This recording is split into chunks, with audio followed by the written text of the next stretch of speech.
with regards to the difficulty to pray Zuhr and Asr in where he lives in Germany.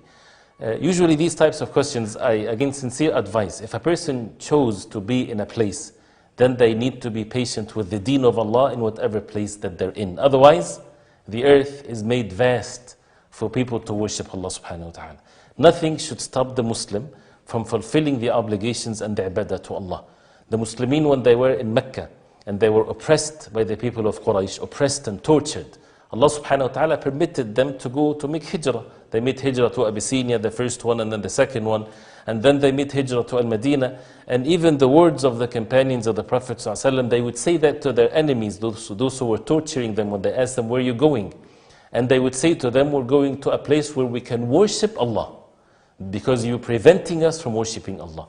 So having that said, be patient with the orders of Allah. And by the mercy of Allah, people are in these types of places. They're not being tortured or they're not being forced to abandon their salah. Actually, the laws in many cases on their side, and it would help them to make sure that they perform the salah.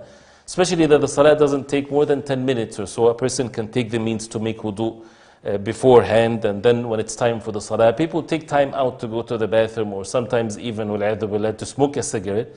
So a Muslim to take the time out to make salah and be patient with whatever happens. And Allah subhanahu wa ta'ala is the provider. And you left the first job for the sake of Allah, leaving haram, you're still being tested. So be strong in that test, inshallah. Put forward the orders of Allah. Allah subhanahu wa ta'ala will make it easy for you. Otherwise, it's not permissible to be in such an environment, and you have to go somewhere where you can worship Allah subhanahu wa ta'ala. May Allah subhanahu wa ta'ala make it easy.